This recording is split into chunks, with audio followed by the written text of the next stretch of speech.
again to just have discussions with myself and for the past. And if anyone chooses to watch it, then that's great.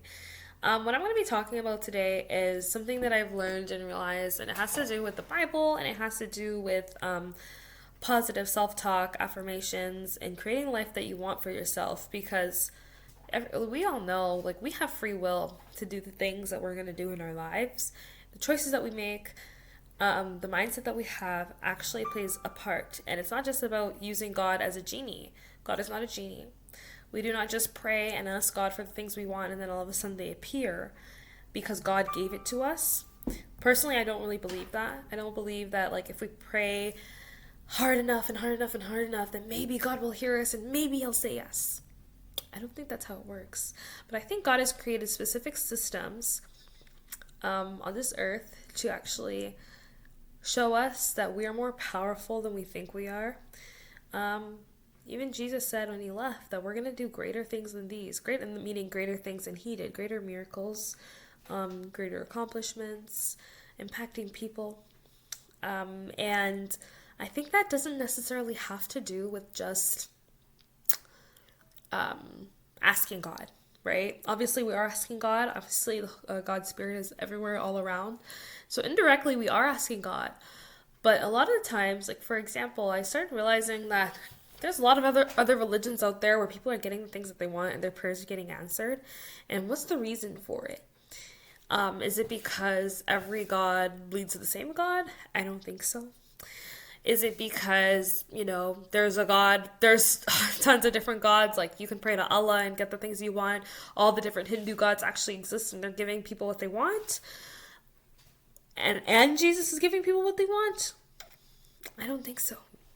It has to do with a system, a specific system that is embedded in our universe that God has allowed, that just happens naturally. For example, plants naturally grow. Plants naturally grow. You plant a seed in the ground. There's a law with it, right? In this universe, you water it, you let it have sunlight, right? You might give it some plant food. And you might talk to it. You might be positive around it. Some people don't do that part. But let's just talk about the basics, right? And you know that this plant will grow over time. And I think our lives are so similar to that.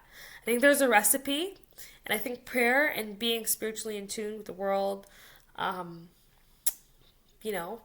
with yourself, can actually help you grow in different ways, different areas in your life. And it doesn't always have to do with just I'm just praying to God and hopefully he gives me a Lamborghini or hopefully he gives me a job, that. I don't think it's that.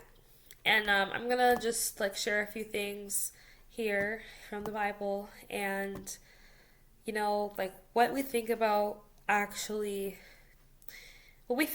grows. And I'm starting to learn that, right? So, here we go. Matthew 6-8. Matthew 7, 6-8. Do not give dogs what is holy. Do not throw your pearls before swine. If you do, they may trample them under your feet and then turn and tear you to pieces. When I read that now, I kind of think okay, a lot of us get into relationships or we get into jobs where we give these people our everything and we expect everything in return. It's kind of like an investment. It's like when we get into relationships, we're actually investing part of ourselves into this other person. Not that relationships are you're to expect a return, but in a spiritual sense, when you give and give and give to something that's not worth your time, not worth your energy, that doesn't match you, and isn't equally yoked to you and your goals and your future, that's what it's really about. If you like me, I remember I was in a relationship with somebody who they had a job, but they worked for their parents in their job. So technically they didn't really have a real job and they didn't have any experience with their real job. They didn't have any dreams or goals or aspirations in their life. And so obviously that relationship did not work because I was completely opposite. So, and I was investing all of this, and like it says, They may trample them under your feet, right? So if you invest in people who are not, and things that are not invested in you, jobs that are not going to be invested in what you want for your future, then don't expect it to just, don't expect yourself to just pray for the relationship to get better or your job to get better. And then, so faith without works is dead, guys. Okay, verse 7 is ask and it will be given to you. Seek and you will find it. Knock and the door will be open to you. Right? And so growing up Christian, growing up in the church, it's always like, I think God is just kind of like sitting up in the sky. That's what I used to think. God is sitting up in the sky, waiting for me to pray, listening. And as soon as I knock, as soon as, I ask, God is like, has it in his hand, is like, here you go, like a genie. And I had this genie mindset with God, and I realized that that's not the case. Why is it that so many people from other religions actually get the things that they pray for, right? If Christians, I want to ask you a question. If Jesus in the Bible is the only real way to speak to God, if our God, the word God, because God is such a word, but if our God is the only real God, then how come when all these other religions are praying to their God, these Hindus and the Muslims, they're praying to Allah, they're praying to Krishna, they're praying to whoever, why do they get what they want? My question is it really about who's the person, what's listening, or is it just about the way that things are positioned in our brain?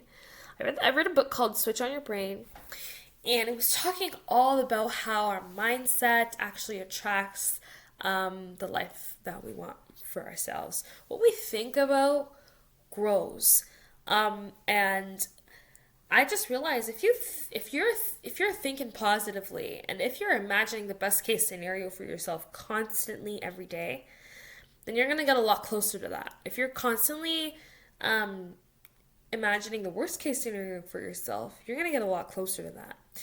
And all that the Bible is teaching us how to do, and kind of what the New Age movement has kind of skewed with their whole like word of manifestation and all that stuff, is literally just choosing to imagine and choosing to prepare your brain for the scenario that you want, right? My friend, I remember she was wearing an engagement ring on her finger before she ever met her husband. She was going through a season where she's like, I'm done with relationships. I'm done with this, that, and the third. Like, she was done with the nonsense. And she decided, I'm just gonna act like I'm married in public. I'm gonna put this fake ring on. And if someone tries to hit on me, boom, I'm married. She started walking around carrying herself like a married woman. And guess what happened? Like a few months later, she was engaged and she got into a relationship. And things like that definitely do happen. Whenever you start acting like a healthy person, start acting like it, that's what you're gonna become, right?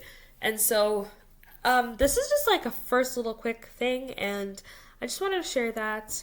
I don't want to really go too long, but I will share some more Bible verses and things like that later on. If you watch this, that's really interesting. Maybe you liked it. I don't know, but I'm definitely gonna watch it.